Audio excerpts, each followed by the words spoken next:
Mayang hapon sa tanang mga kaigsuunan o kahigalaan nato dinhi sa One Voice Christian Fellowship sa Dakbayan sa Iligan. Salamat sa Ginoo, dalaygon ang iyang ngalan sa padayon nga iyang paghatag kanato og kagawasan nga makamantala ug makapamalandong sa iyang pulong. For our meditation this afternoon, please turn with me to Mark chapter 12 verse 35 hangtod sa 37. Marcos kapitulo 12 bersikulo 35 hangtod sa 37. Ang giingon dinhi, samtang nagtudlo si Jesus didto sa templo, nangutana siya, nganong nakaingon man ang mga magtutudlo sa balaod nga ang Mesiyas kaliwat ni David? Si David dinasig sa Espiritu Santo miingon, ang Ginoo miingon sa akong Ginoo, lingkod diri sa akong tuo hangtod nga himuon kung tumbanan mo ang imong mga kaaway. Si David mismo mitawag kaniya Ginoo. Busa unsaon man pagkahimo sa Mesiyas nga kaliwat ni David, ang dakong panon sa mga tawo madasigon nga namati kang Jesus. May the Lord bless the proclamation of His word this afternoon.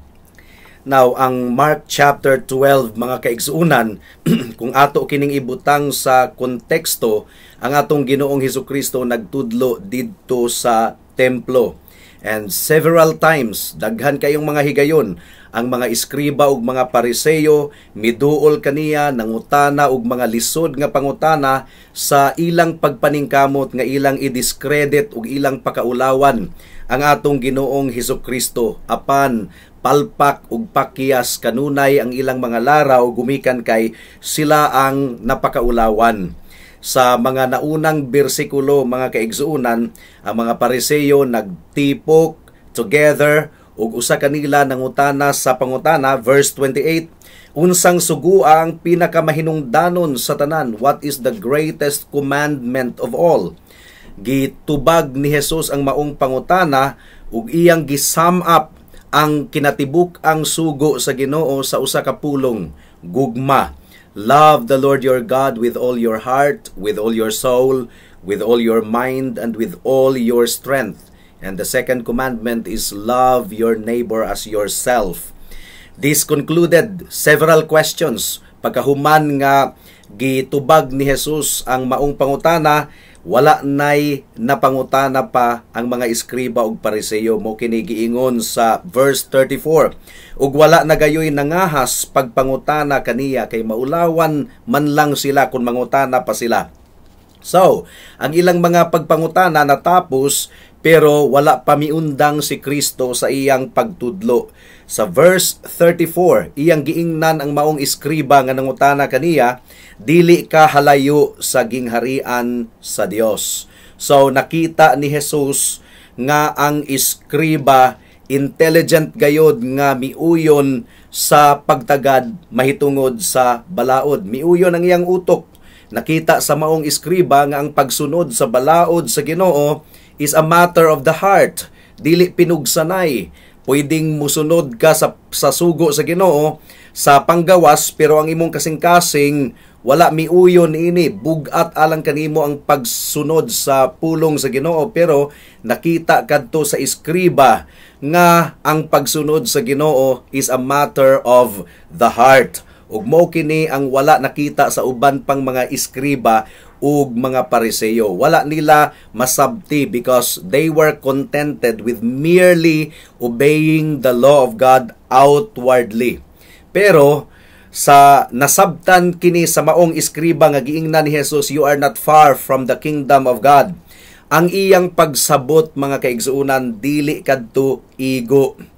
Samtang ang mga pariseyo nagtigom atubangan ni Kristo, gikuha ni Kristo kadtong kahigayunan nga ibato kanila ang pinaka mahinungdanon nga pangutana labaw sa tanan.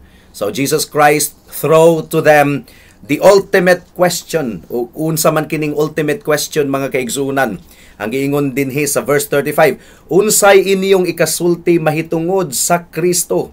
Samtang nagtudlo si Jesus dito sa templo, nangutana siya, nganong nakaingon man ang mga magtutudlo sa balaod nga ang Mesiyas kaliwat ni David?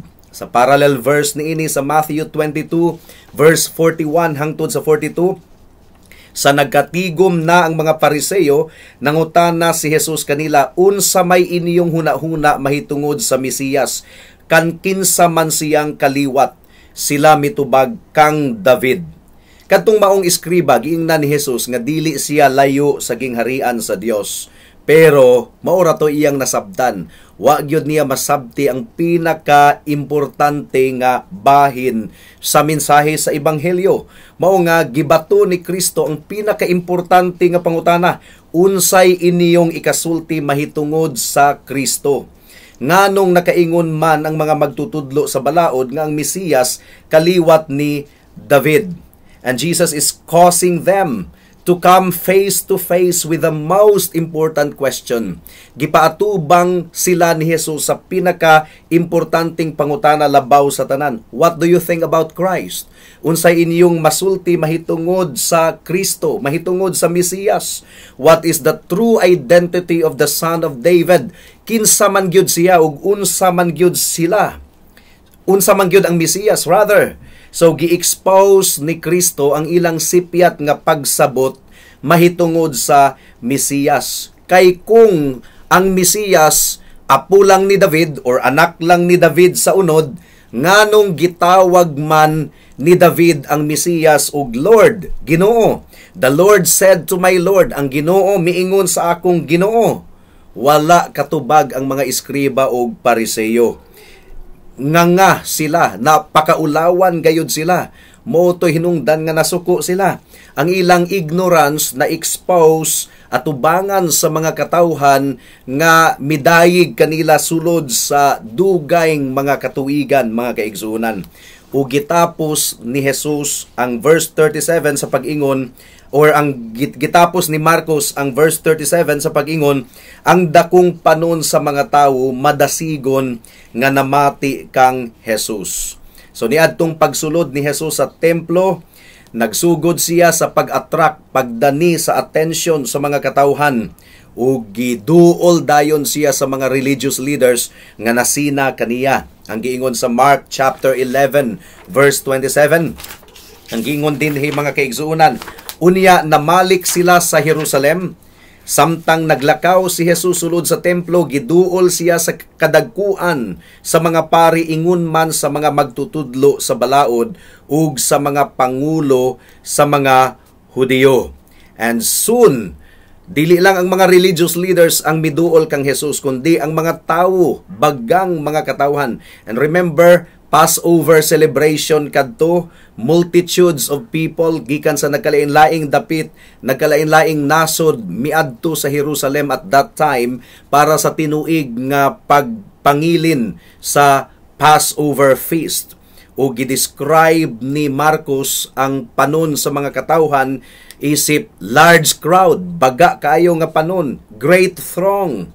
Ug samtang ang mga iskriba ug mga Pariseo nasuko kang Jesus kay napakaulawan sila, ang mga tawo ga-enjoy, ang mga tawo na entertained, nalingaw sila sa pagtudlo sa atong Ginoong Hesukristo. Ang word nga gigamit sa Griego sa enjoyed, mga kaigsuunan, is heideos. Gikan niini ang English nga word nga hedonist.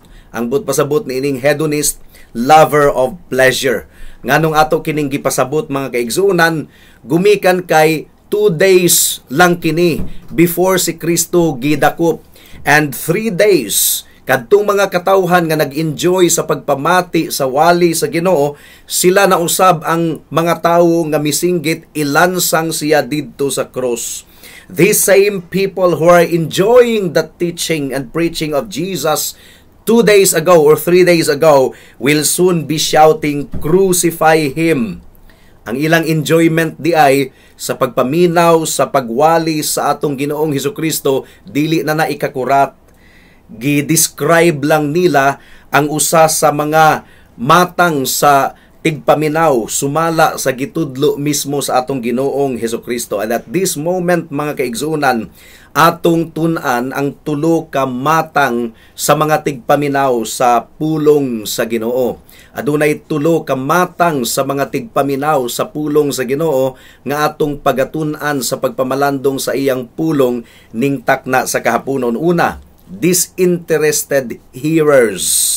Ikaduha, entertained hearers, nalingaw lang.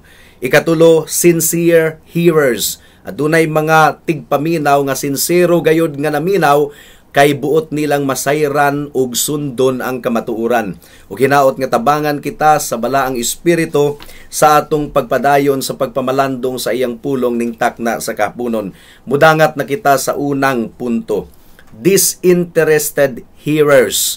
Ang mga tigpaminaw nga wala gayoy gana, walay interest mga kaigsunan. Mao kini ang unang matang sa tigpaminaw nga gidescribe sa Biblia as simply dili ganahan maminaw sa pulong sa Ginoo. Adunay mga katawhan nga magsugod kapalanggani og share, paambit sa pulong sa Ginoo, ila na dayon kang pakgangon, ila na dayon kang pahunungon. Adunay mga tawo nga galikay-likay sa pagpamati sa pulong sa Ginoo.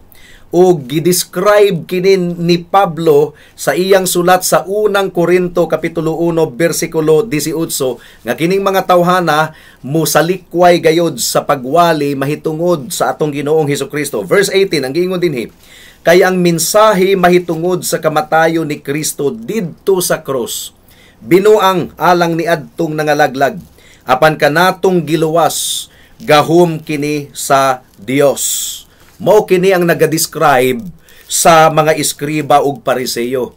Gadumot gayod sila sa atong Ginoong Hesukristo ug sa iyang pulong.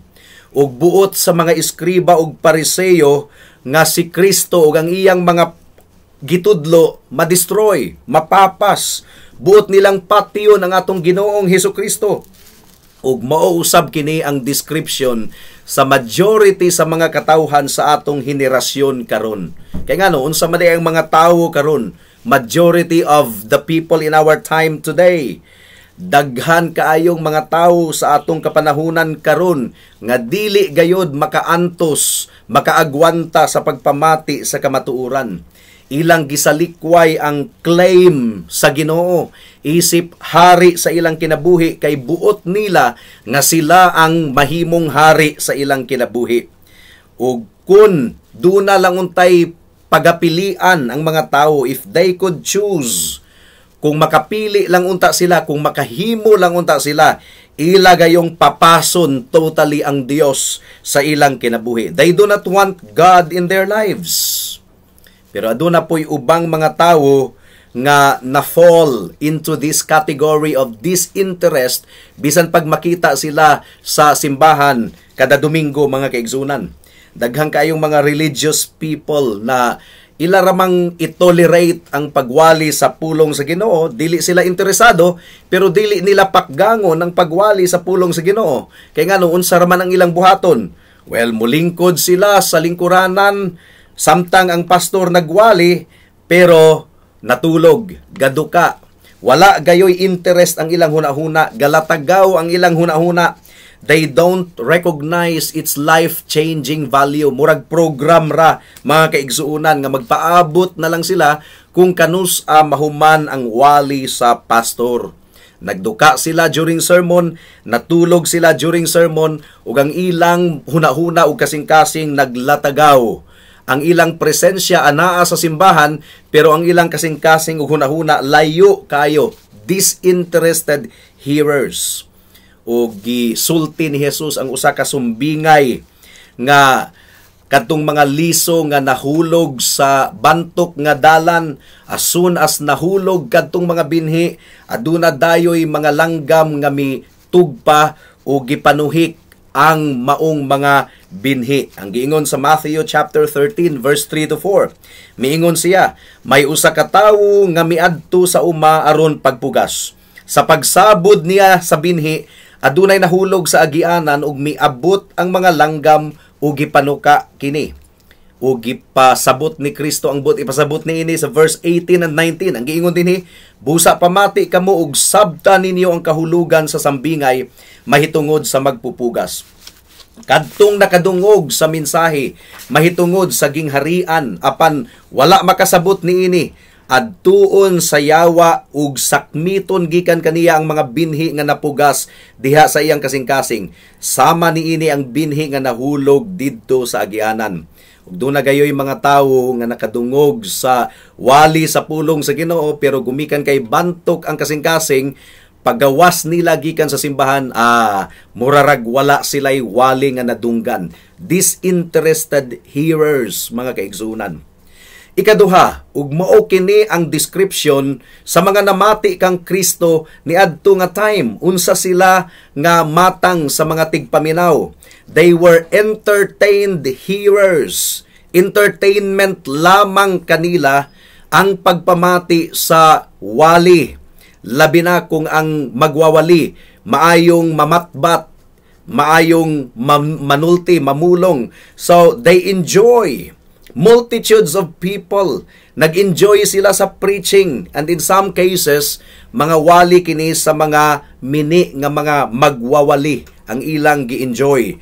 Kining mga pastor or kinsa pang mga magwawali nga naaraog pakatawa sa mga tawo, naraog sulti og mga sugilanon nga layo ra kaayo sa pulong sa Ginoo, wa gyoy basihan sa pulong sa Ginoo, walay unod ang ilang pagpangwali. Na-enjoy kaayo, labi na kung gifted speaker kining mga magwawali, mga tawo. Ug miingon si Pablo nga iyang gilikay ang iyang kaugalingon gikan ni ana nga mga matang sa magwawali, ug iyang giingnan ang mga tawo nga likayi kana nga mga preachers nga wala nay ginahimo kundi magpakatawa, magpasiaw-siaw, pero wala gayoy unod ang ilang pagpangwali ug wala nagabayaw sa pangalan sa atong Ginoong Hesukristo, wala gayod nagawali sa pulong sa Ginoo. 1 Corinthians chapter 2 verse 1 hangtod sa verse 5. Ang giingon dinhi mga kaigsunan, mga igsuon, sa akong pag-anha aron pagwali sa tinagong kamatuoran gikan sa Dios, wala ako maggamit og lawom o maalamong mga pulong. Nakahukom ako nga kalimtan ang tanang butang, gawas kang Kristo ug ang iyang kamatayon sa krus. Busa sa pag-anha ko kaninyo, huyang ako ug nagkurog sa kahadlok. Ang akong pagpanudlo ug pagwali dili pinaagi sa madanihong mga pulong sa tawhanong kaalam, kundili pinaagi sa pagpasundayag sa gahom sa Espiritu sa Dios, aron ang inyong pagtuo dili mag-agad diha sa kaalam sa tawo, kundili sa gahom sa Dios. So wala gayod sa kasing-kasing ni Pablo nga lingawon ang mga tawo ug sa atong pagwali sa pulong sa Ginoo dinhi sa One Voice Christian Fellowship, ato usab nga gilikayan ang tanang matang sa entertainment nga wala nay laing motibo kundili pakatawahon ang mga naminaw sa pulong sa Ginoo. Preaching is a serious business. Preaching is not a place for clowns. The pulpit is not a place for clowns and circus performers, mga kaigsunan. 2 Corinthians chapter 4 verse 2. Ang giingon dinhi, gisalikway namo ang tanang tinago ug makauulawng mga buhat. Wala kami manlimbong o magtuis sa pulong sa Ginoo. Nagkinabuhi kami diha sa kahayag sa kamatuuran at tubangan sa Dios ug among gipaningkamutan nga ang mga tawo walay ikasaway kanamo. This is how serious the business of preaching is, or the ministry of preaching is. We have to be careful with the way we live, mga kaigsunan. Ug nagpasidaan si Apostol Pablo kanato nga daghan gayud kaayong mga tawo nga ganahan kaayong maminaw sa mga magwawali nga magpagitik-gitik sa ilang mga dalunggan ug magbungat og mga tamis nga mga pulong kunuhay, pero walay ebanghelyo, walay gospel. 2 Timothy chapter 4 verse 1 to 4. Ang giingon dinhi, sa atubangan sa Dios ug ni Kristo Jesus nga maoy maghukom sa tanang tawo, buhi o patay. Tungod kay mobalik man siya aron paghari, awhagon ko ikaw. Pagkugi kanunay sa pagwali sa mensahe sa tanang panahon gayod. Daniha, badlunga, dasiga ug tudloi, uban sa pagpailob ang mga tawo. Moabot ang panahon nga ang mga tawo dili na mamati sa matuod nga pagtulunan. Ang ila na hinuong gusto mauna lang ang ilang sundon ug magtawag sila daghang mga magtutudlo nga magsulti kanila sa buot nilang madungog. Dili na sila mamati sa kamatuuran kundili sa mga tinumo-tumo nga mga sugilanon. Mao kini subo kayong pamalandungon mga kaigsunan. And in some cases, doon na po'y mga tao nga nag-enjoy sa mga tinuod gayod nga preaching. Nag-enjoy. Mo-attend sila og mga conferences, ug ilang pilion nga paminawon ang ilang paborito nga mga celebrity preachers. Ang doktrina para kanila or ang doktrina alang kanila mura og dulaan nga ilang gi-enjoy.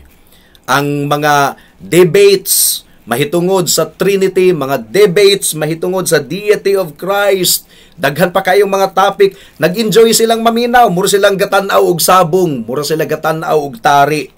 They feel that they are on the cutting edge kung ang ilang gipaboran nga mga nindot kayo nga muwali makadaog sa debate. Pero wala sila ma-affected sa ilang nadungog. Walay bunga sa pagkabalaan sa ilang kinabuhi.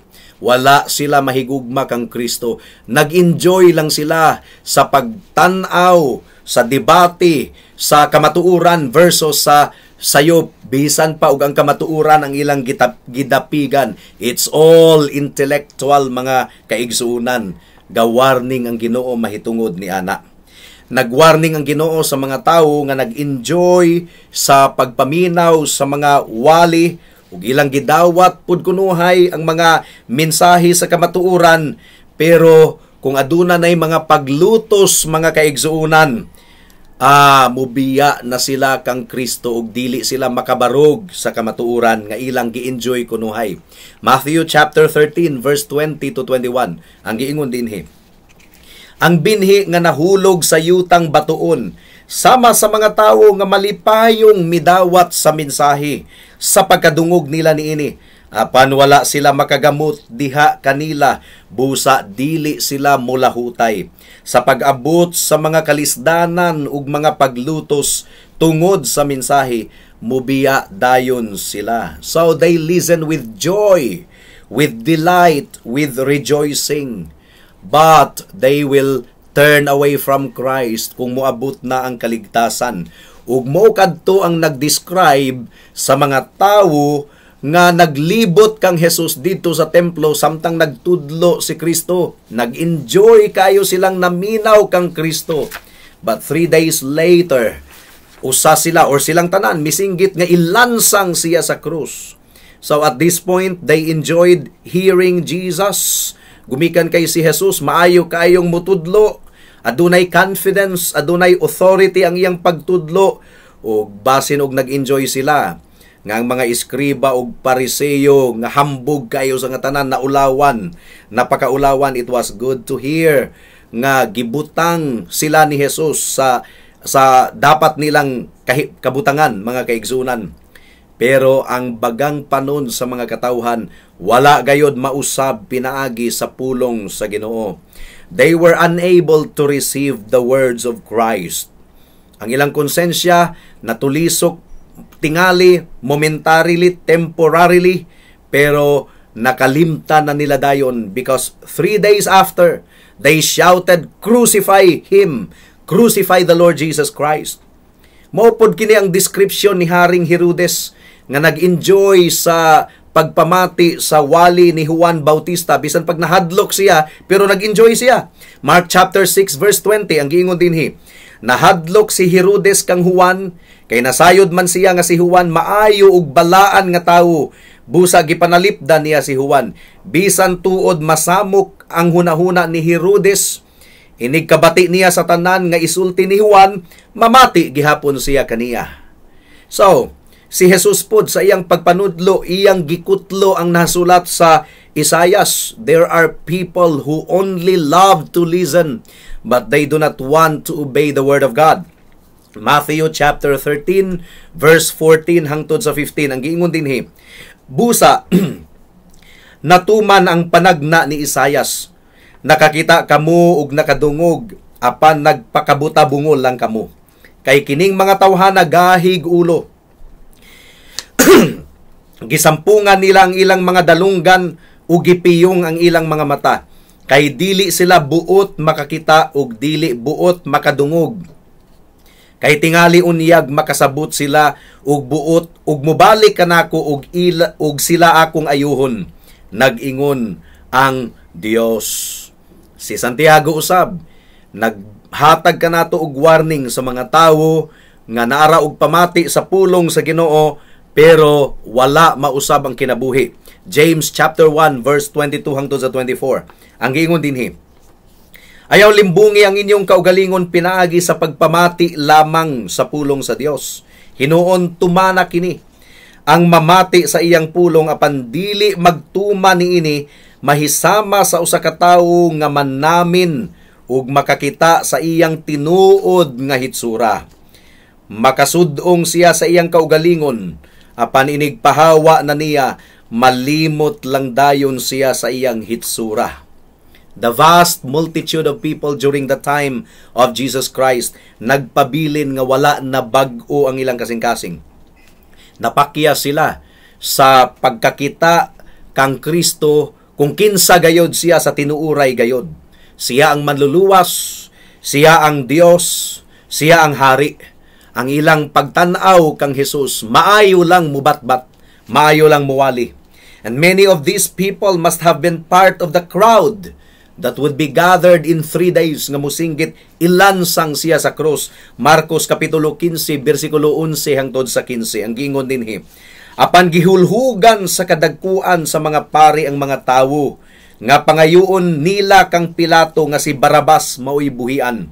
Nangutana pag-usab si Pilato sa mga tawo, unsa man di ay ang akong buhaton niining inyong gitawag nga hari sa mga Hudiyo? Ug misinggit sila, ilansang siya sa krus. Kay unsa man di ay ang sala nga iyang nahimo? Nangutana si Pilato apan misamot hinuon silag pagsinggit, ilansang siya sa krus. Buot ni Pilato nga mahimuot kaniya ang mga tawo, busa iyang gibuhian alang kanila si Barabas. Unya gipalatus niya si Jesus ug gitugyan ngadto kanila aron ilansang sa krus. Mao kini ang ikaduhang matang sa tigpaminaw. Entertained hearers, nag-enjoy lamang sa pagpamati sa pulong sa Ginoo pero wala mabag-o ang kinabuhi. Ikatulo nga matang sa tigpaminaw ug hinaot nga ingon kita niini nga matang sa tigpaminaw. Sincere hearers, sincero nga mga tigpaminaw. Mao kini ang ikatulo nga matang sa tigpaminaw. Nag-enjoy sila nga mamati sa pulong sa Ginoo apan ang ilang tumong sincero gayod kaayo. They enjoy the preaching tungod kay nagtinguha sila nga sundon ang pulong sa Ginoo. Psalm chapter 119 verse 9. Ang giingon dinhi, unsay buhaton sa usa ka batan-on aron maputli ang iyang kinabuhi pinaagi sa pagtuman sa imong mga sugo. And there are people who love to listen to the word of God because they want their lives to become holier than before. Aduna sila'y gana, aduna sila'y appetite sa pulong sa Ginoo. Ang Kristohanon nga kinabuhi, it's all about appetites. Remember, niadtong wala pa kita kang Kristo, wa gyud tay gana nga mamati sa iyang pulong. Namati kita sa pulong sa Ginoo sa sipyat nga rason. But now, gibag-o sa Ginoo ang atong kasing-kasing ug aduna na kitay appetite, aduna na kitay gana sa pagpamati sa pulong sa Ginoo ug maminaw kita aron sundon kini. Ang pagpamati sa pulong sa Ginoo nagkinahanglan og preparation, pag-andam mga kaigsuunan. Kini bitawng muadto ta sa simbahan sa adlawng Domingo, kinahanglan nga buhaton nato kini nga atong gianda mga atong kasing-kasing. Anaa pa lang kita sa balay, nagampo na kita sa Ginoo nga mapanalanginan kita sa iyang pulong ug ang atong kinabuhi maigo sa pulong, masamaran sa pulong aron kini matulid ug aron muliwat kita sa atong Ginoong Hesukristo. Kinahanglan nga atong ilhon nga ang pulong nga atong nadungog pulong gayod sa Dios. Dili kini pulong sa tawo kundi pulong kini sa Dios. Matod pa ni Jeremiah Burroughs, usa ka manunulat, ang iyang giingon, when you come to hear the word, if you would sanctify God's name, you must Possess your souls with what it is you are going to hear. That is, what you are going to hear is the Word of God. Kung mamati kuno kita sa pulong sa Ginoo aron mahimong putli ug balaan ang atong kinabuhi, kinahanglan nga ikondisyon nato ang atong hunahuna ug kasing-kasing nga dili kini pulong sa tawo ang atong gipaminaw kundi pulong sa Dios. Unang Tesalonica kapitulo 2 bersikulo 13 ang giingon dinhi, ug gipasalamatan usab namo kanunay ang Dios kay sa dihang giwali namo kaninyo ang iyang mensahe, namati kamo ug gidawat ninyo kini dili ingon nga iya sa tawo kundi iya gayod sa Dios, kay ang Dios naglihok diha kaninyong mga magtutuo.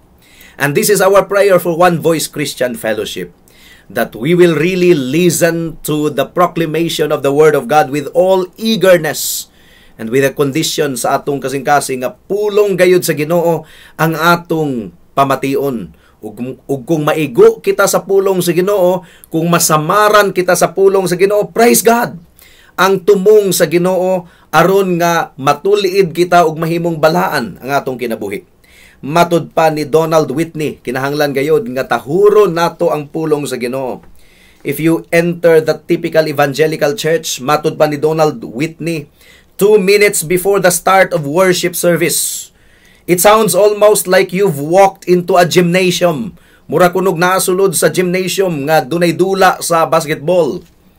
Part of my pastoral heart appreciates the good things represented by people who are glad to see and talk with each other. Nindot man po tanawon nga ang mga tawo nalipay sa pagpakighimamat sa usag-usa. Pero matud pa ni Donald Whitney, but I think a large part of my heart longs for reverence. Dapat 2 minutes before the start of the service, hilom na kita, giandam na nato ang atong kasing-kasing hunahuna.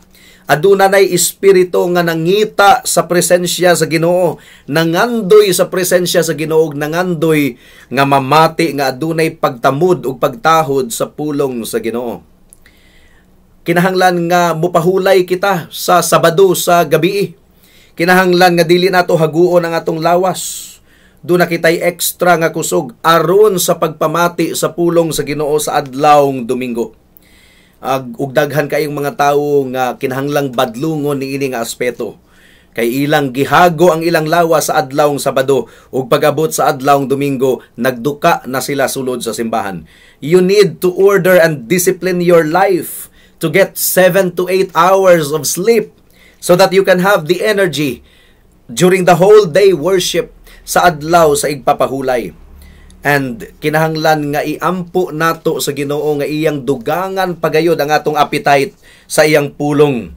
Aron sa pagpamati nato niini, mamati kita nga aduna gayoy dakong kaikag nga dawaton ang pulong sa Ginoo sa atong kinabuhi. Acts chapter 17 verse 11, mao kini ang attitude sa mga Bereano ni atong namati sila sa pulong sa Ginoo, aduna gayoy kahangawa, adunay kaikag. Mas bukas ang panghunahuna sa mga tawo didto kaysa mga taga Tesalonica. Madasigon kayo silang namati sa maayong balita ug nagtuon sila sa kasulatan matag adlaw aron pagtino kung tinuod bagayod kining mga butanga. Sumuduol kita sa pulong sa Ginoo nga adunay pagmapainubsanon nga kasing-kasing ug adunay kasing-kasing nga mupasakop ug aduna kitay expectation nga mahimo kitang sama sa hulagway sa atong Ginoong Hesukristo. James chapter 1 verse 21 hangtod sa 25. Ang giingon dinhi, busa isalikway ninyo ang tanang ngilad nga batasan ug daotang mga buhat ug dawata nga mapaubsanon ang pulong nga gitisok sa Dios diha sa inyong kasing-kasing kay makaluwas kini kaninyo. Ang pulong makaluwas, ang ebanghelyo.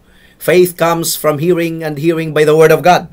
Ayaw limbungi ang inyong kaugalingon pinaagi sa pagpamati lamang sa pulong sa Dios. Hinuon tumana kini ang mamati sa iyang pulong apan dili magtuman niini mahisama sa usa ka tawo nga nanamin or manamin ug makakita sa iyang tinuod nga hitsura. Makasudong siya sa iyang kaugalingon apan inig pahawa na niya, malimot lang dayon siya sa iyang hitsura. Apan ang tawo nga magsusi pag-ayo sa hingpit nga kasuguan nga naghatag og kagawasan sa mga tawo ug magpadayon sa pagtamod niini, panalanginan sa Dios ang iyang buhaton kay dili man siya kutob ra diha sa pagpamati. Now, ang giingon dinhi, ang pulong sa Ginoo makaluwas kanato. Faith comes from hearing and hearing by the word of God. So wala gayoy maluwas kung wala makadungog sa mensahe sa Ebanghelyo. Ang tao nga galikay sa mensahe sa Ebanghelyo, dili gayoy maluwas. Kaya nga noon sa man ang giingon sa mensahe sa Ebanghelyo, nga ikaw makasasala, ang Dios balaan, dili ka makapasar sa presensya sa Ginoo kay makasasala ka. Gatuo ka nga dili ka tantong dautan, matinabangon man usab ikaw, pero ang requirement sa Ginoo 100% nga pagsunod sa balaod, dili di mo na kaya. Kung wala ka na mati sa kamatuoran, nagtuo ka, nag-assume ka nga dawaton ka sa Ginoo kay gibuutanan man ka sa imong kaugalingon, pero ikaw makasasala higala. Nahailalom ka sa tunglo o kapungot sa Dios. The Word of God tells you that you are guilty, condemned sinner, worthy to die and worthy to perish. Unsa man ang pagabuhaton aron mapapas ang tunglo sa Ginoo sa imong kinabuhi. The Word of God tells us nga wala gayud ikay mahimo higala gumikan kay makasasala ka. Ang imong pagkabuutan hugaw nga panapton lamang atubangan sa Ginoo. Pero gumikan sa dakong gugma o kaluoy sa Ginoo, iyang gipadala ang iyang bugtong anak aron matuman ang duha ka requirement alang sa kaluwasan. 100% obedience sa balaod sa Ginoo. Jesus Christ obeyed the law of God perfectly, substitutionarily, alang sa iyang mga katawhan. Substitutionary. Dili nato kayang sundon ang sugo sa Ginoo. 100% si Kristo ang nagsunod niini in behalf of the people of God. Ug ang ikaduhang requirement sa kaluwasan nga ang hustisya sa Ginoo matagbaw, nga ang sala mabayaran, ug ang bayad sa sala mao ang kamatayon. Kung walay pagpaaga sa dugo, walay kapasayloan sa sala. Si Kristo iyang gipaagas ang iyang dugo dito sa krus sa Kalbaryo. Wala siya sala, pero siya ang miantos, siya ang midawat sa tanang tunglo ug kapungot sa Dios. Ang bayad sa sala mao ang kamatayon, mao nga si Kristo namatay didto sa krus sa Kalbaryo. Apan nagmalampuson siya sa iyang pagsakripisyo alang sa iyang mga katawhan. Ug ang proof niini, nabanhaw siya after 3 days. Busay higala, aron matangtang ang tunglo ug kapungot sa Dios sa imong kinabuhi. Kinahanglan gayod nga imong angkunon nga ikaw makasasala. Kinahanglan imong talikdan ang sala diha sa paghinulsol, o kinahanglan nga mudangup ka kang Kristo ug musalig ka sa iyang pagkamatarong, sa iyang perfect obedience ug sa iyang balaang dugo nga giula didto sa krus sa Kalbaryo alang sa mga makasasala nga susama nimo ug susama kanako. Dangup kang Kristo niining taknaa dayon. Receive Him in your heart as your Lord and Savior, ug ikaw maluwas. Magampo kita. Salamat o Dios sa mensahe nimo niining taknaa. Among gipangayo nga dili lamang entertained hearers ang mga katawhan, ug dili rejecting hearer, dili tigpaminaw nga walay gana sa imong pulong, kundi tigpaminaw nga aduna gayoy sinseridad sa kasing-kasing mga o Lord, aduna gayoy sinseridad sa dughan, adunay pagpasakop sa imong pulong, adunay pagtamod, hinaot nga nasabtan sa matag usa nga sila makasasala ug ang kaluwasan ana lamang kang Kristo. Ug hinaot nga patubuon nimo ang mga kaigsuonan dinhi sa One Voice Christian Fellowship sa pagtamod sa imong pulong. This we pray in Jesus' name. Amen. Daghang salamat sa pagpamati sa pulong sa Dios. God bless us all.